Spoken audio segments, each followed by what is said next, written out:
ons nou self so 'n geleentheid gehad, net om 'n bietjie asem te skep.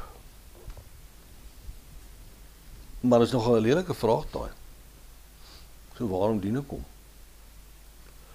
Wel, jy sien, ek dien hom want ek gaan hemel toe. Iemand vra nou vir my die vraag toe ons hier sit, maar hoe weet ek dat ek hierdie ding oorgegee het? Hoe weet ek dat ek inderdaad afgegee het? Hoe meet ek dit? Dis 'n interessante vraag. Maar nou kom ek na jou toe en ek sê, oké, nou waarom het jy hom aangeneem? Wel, hulle het vir my gesê, as ek hom nie aanneem nie, gaan ek hel toe. Oké, so dat jy hom aangeneem, sodat jy kan hemel toe gaan. Ja, kom ek help jou net. Staan nie hier nie. Dit is nogal 'n skop. Kom ek lees vir jou hierdie skrifgedeelte in Johannes 17. Jesus is aan die woord en hy praat met die Vader. Nou ek wil vir jou in die Engels lees, ek lees die Bybel in Engels. Father, the hour has come. Glorify your Son, that your Son may also glorify you. As you have given him authority over all flesh, that he should give eternal life to as many as you have given him. Luister mooi. That he, dis Jesus, should give eternal life to as many as you have given him. Dis iets wat hy vir jou gee. Dis waarom ons sê, dis 'n gawe van God. Die ewige lewe is wat die Seun vir jou gee, vanweë dit wat hy aan die kruis gedoen het. Want aan die kruis het hy die volheid van die lewe ontvang. Vers 3. And this is eternal life, that they may know you. Daar sê. So wat is die ewige lewe? Om God te ken. Wat is die boodskap wat jy moet hoor? Hou op om te lewe in die toekoms. Hou op om te lewe en te smag na die dag wat ek hemel toe gaan. Ag Here, mag jy asseblief net kom en my laat ontsnap vanuit hierdie wêreld. Nee. Jy het 'n gawe gekry, daardie gawe is die ewige lewe, daardie gawe is die lewe van Jesus. Vandag. Jy kan vandag saam met hom loop. Jy kan vandag hom leer ken. So waar lê die probleem? Want ons ken hom nie. Ons ken hom nie, ons weet nie wie hy is nie. Weet jy wie hy is? Weet jy wat is die toets? As jy weet wie hy is, hoekom vrees jy? As jy weet wie jou pa is, waarom bekommer jy jou? 'n eenvoudige voorbeeld wat ek altyd gebruik, my familie is, as ek met my vrou daaroor praat, dan sê ek, dan kyk ons na alles wat rondom ons gebeur, ons kyk na alles en dan kan ek voel hoe tel die vrees op en sê ek, en waarom sal ons vrees? Ek gaan na my kinders toe, terwyl hulle klein was en sê, luister hier, ons gaan met vakansie. Hulle vra nie vir my, hoe ver gaan ons ry, hoeveel petrol is daar en waar kom die geld vandaan en hoe werk het nie? Want ek weet nie dat hy my pa is nie. Ek weet nie dat hy net goed vir my bedoel nie. Ja, maar Krause, jy kan nie dit sê. Kyk hoe draai dit. Kyk hoe verander dit in mense se lewens. Nee, wag net so 'n bietjie. Wag net so 'n bietjie. Ek moet hom ken. Dis die kern. En die vraag is, ken jy hom? Is hy alles in jou lewe? Jy sien, ons het ander goed wat alles is in ons lewe.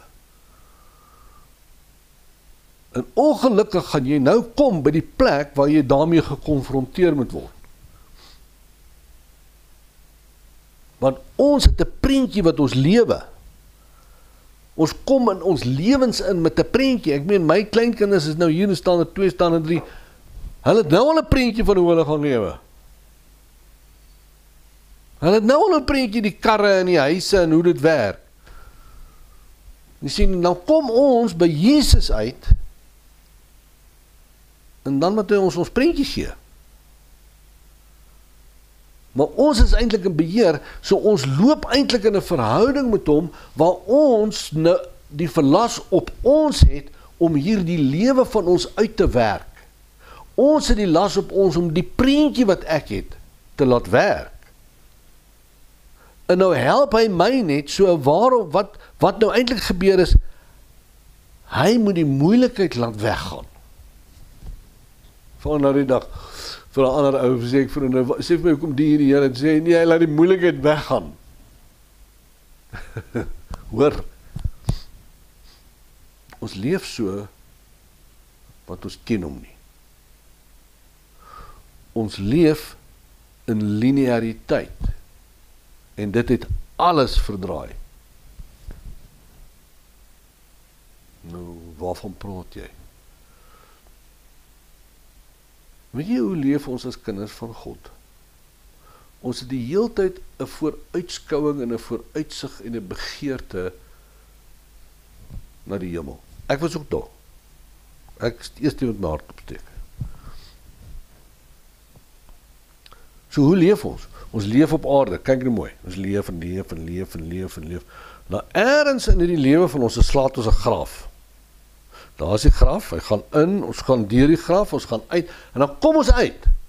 En dan begin ons saam met die Here lewe. Kyk hoe klim die grafiek. Nou soos in die hemel, want die hemel is nou vir ons die ewige lewe. Dis nie wat die skrif leer nie. Dis nie wat die skrif sê nie.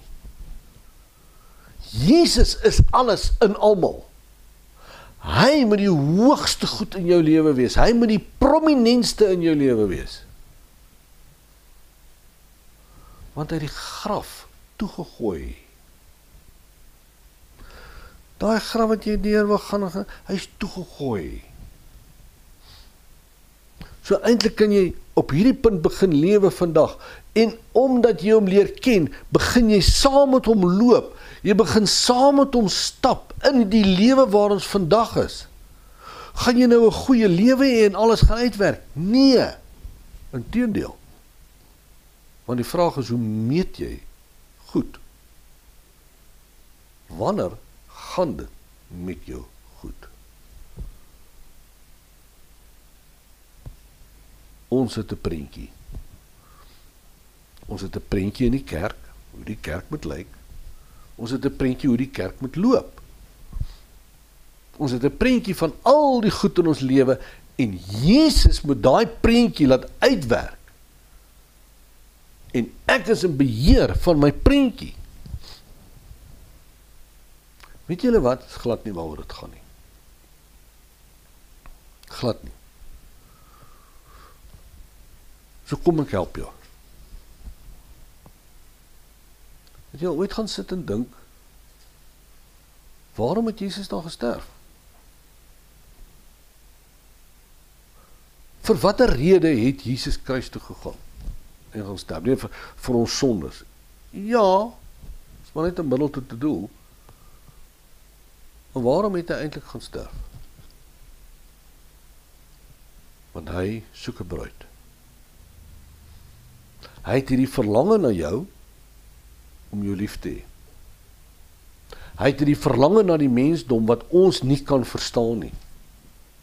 Hy het 'n verlange na jou, om net saam met jou te loop.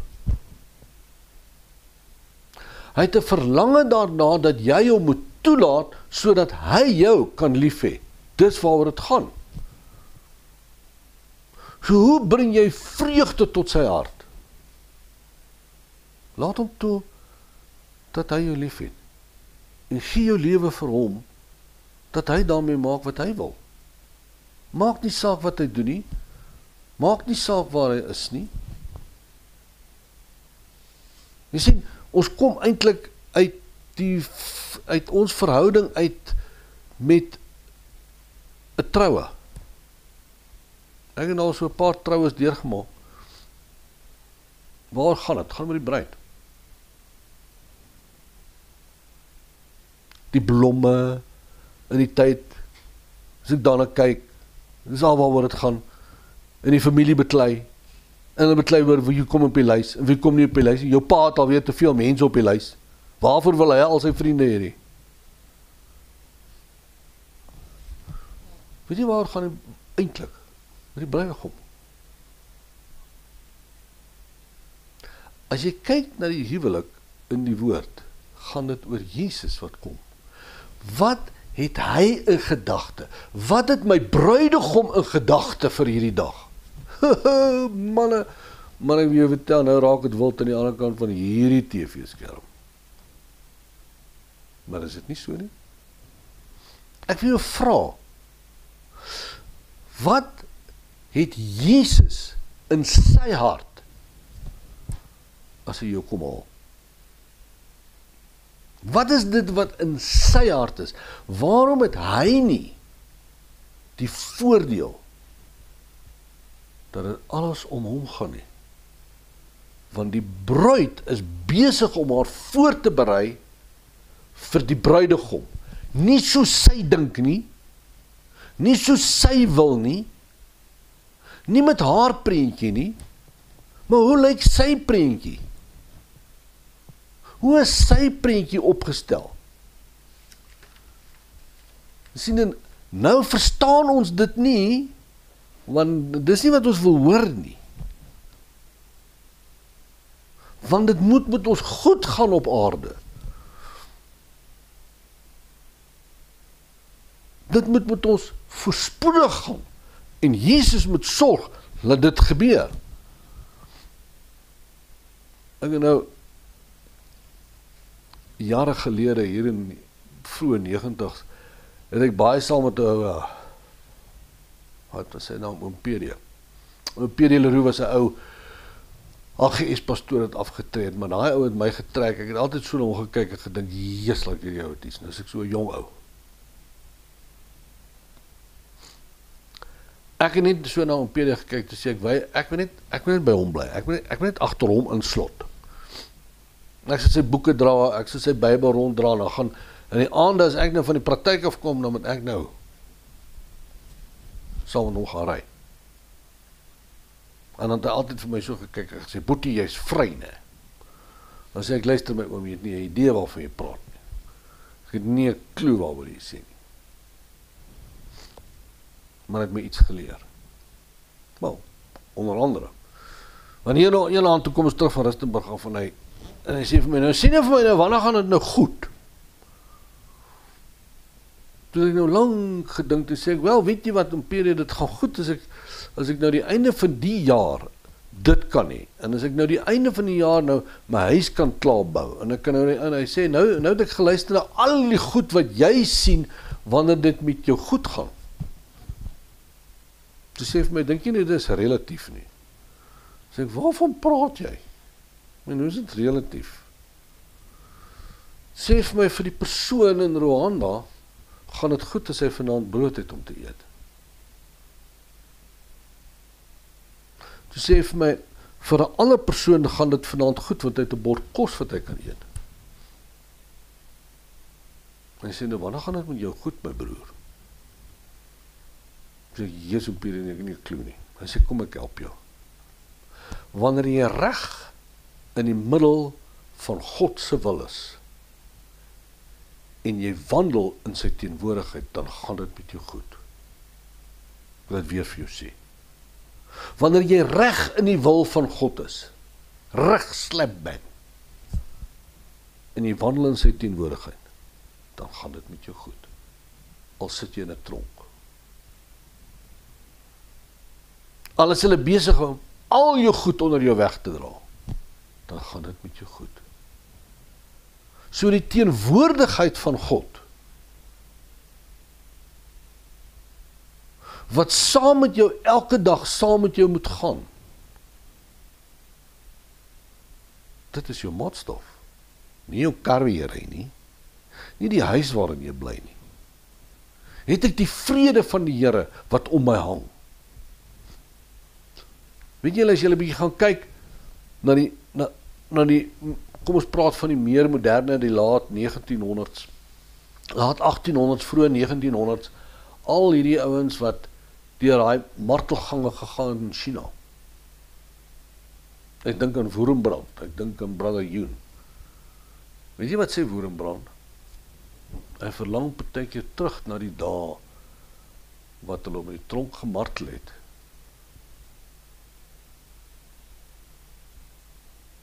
Want hy het nog nooit weer die teenwoordigheid van God so in sy lewe gevoel, soos die dae in die tronk nie. So wat is jou maatstaf, broer? Wat is jou maatstaf? Jy sien, ons het 'n bietjie van 'n wanaanpassing hier. Ons is 'n bietjie gebreklik. Want daar's twee maatstawwe. Daar's 'n maatstaf van die mens en daar's 'n maatstaf van God. Waarom sê ek so? Wel, kyk hoe tree ons op. Hier ry Jannie verby, of Jan of San, en jy het hulle laas op skool gesien, en jy kyk so en jy sê, man, maar dit gaan goed met hulle. Hoekom sê jy so? Waarom sê jy dit? Want jy meen dit aan sy materiële stand. Jy meen dit aan sy kar, jy meen dit aan sy huis. Sê net vir my, as jy so 3 dae in sy huis gaan bly, dan kyk jy, wat vind jy uit? Papi het 'n bietjie van 'n probleem met die drank, hè? Hy maak 'n bottle White Horse seer. Mammy verstaan van skree, want papi is besig om haar mal te maak. Maar dit gaan met hulle goed. Want ons meet dit aan die materiële posisie. Jy sien, die dogtertjie het haar sopas oorgegee aan dwelms. En hulle weet nie wat om met haar te maak nie, want haar koppie is besig om uit te haak. Maar dit gaan met hulle goed. Wat 'n wanaanpassing. Makrause, wanneer gaan dit goed? Wanneer ek weet dat ek in God se wil loop en in sy teenwoordigheid staan. Ek onthou 'n paar jaar gelede, ek het dit al van tevore in my getuienis ook gehad, dus dit 'n paar jaar gelede is nou vir my, onthou as ek praat van 'n paar jaar, dan is dit regtig 'n paar jaar gelede. Ek onthou het ek gesit as 'n jong advokaat wat besig is, hoe noem jy dit? Hy is besig om nou opgang te maak, hy is nou besig om bekendheid te verwerf. Vra ek vir die Here, ek is jou seun. En weet jy, omdat ek jou seun is, behoort ek eintlik soos 'n prins te wees. So ek wil net weet, waar is my strandhuis? In die plaas, die jagplaas, want onthou, my mede-kollegas wat op daardie stadium saam met my gepraktiseer het, die jagplaas en die huis in Waterkloof, en hy ry 'n Porsche, en sy vrou ry 'n groot Mercedes, en ek wil nou net weet, waar is myne? Waar is my goed, Here? Hoekom het ek dit nie? Want hoekom? Ek kom self uit daardie plek uit, waar ek vir myself gesê het, maar dit is sukses. So alles wat ek besig is om jou te vertel, en alles wat ek besig is om jou te leer, het ek self van my eie lyf gevoel. En dit het 'n lang tyd so aangehou, en ek het gesukkel omheen, en toe eendag, toe sit ek so en kyk, en ek sien 'n boekie in my boekrak, en die Here sê vir my, trek daai boek. En daar begin 'n ekskursie. Ek kan nou vir jou een na die ander boek vertel, en hoe ek die een boek gelees het, en daarna gekyk het, en nader toe sê ek, nee, dit kan dit glad nie wees. My vrou koop toe vir my 2 ander boeke, sy weet nie waarmee ek besig is nie, sy sê, ek voel nie die Here wil hê my na hierdie 2 boeke kyk. Waaroor gaan die 3 boeke? Die 30 minute voor sy troon. Dan meet God jou aan sy liniaal. En ons dink daai liniaal is een van, jy het hierdie sonde gepleeg, jy het daai sonde gepleeg, jy het so gepleeg.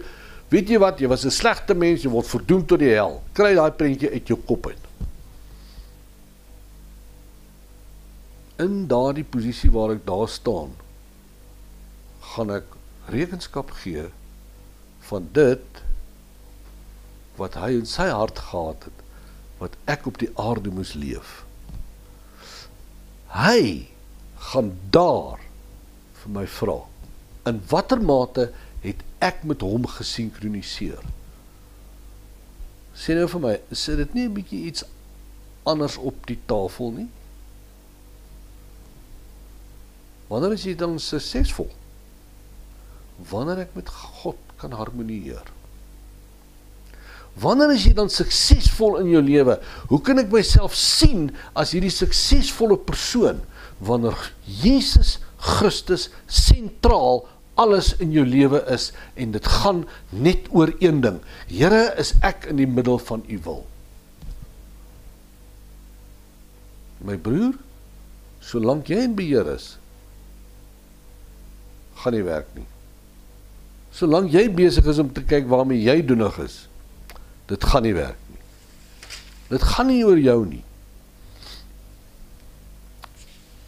Sy teenwoordigheid is alles. Ek wil jou weer vra, waarom dien jy hom? En nou raak ons die motief aan. En kom ek vertel jou, die dag as jy die Here aanneem met die verkeerde motief, met die verkeerde benadering, met die verkeerde gesindheid, is alles skeef. Alles daarna is skeef, alles loop skeef, alles is, dis net nie reg nie.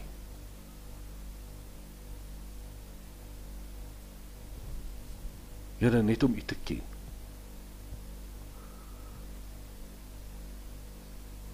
Net om u toe te laat om my lief te hê. Al verstaan ek dit glad nie. Kyk, hierdie ding van 'n man wat my lief het en so is bietjie vreemd vir 'n ou oom.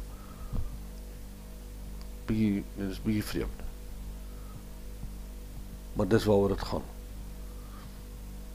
Ek moet sy hartstog, wat hy in sy hart het, vervul. En daardie hartstog is om die mens lief te hê. Ek moet vreugde vir hom bring, want ek loop reg in die middel van sy wil.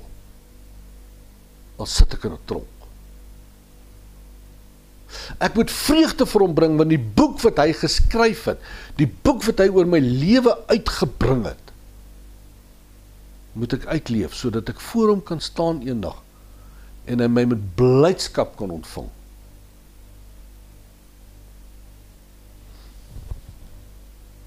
Is dit jou motief? Ek wil jou vra, om daai gebed na hom toe te vat. En kry jou motief uitgesorteer. Here, ek wil u leer ken. Vader,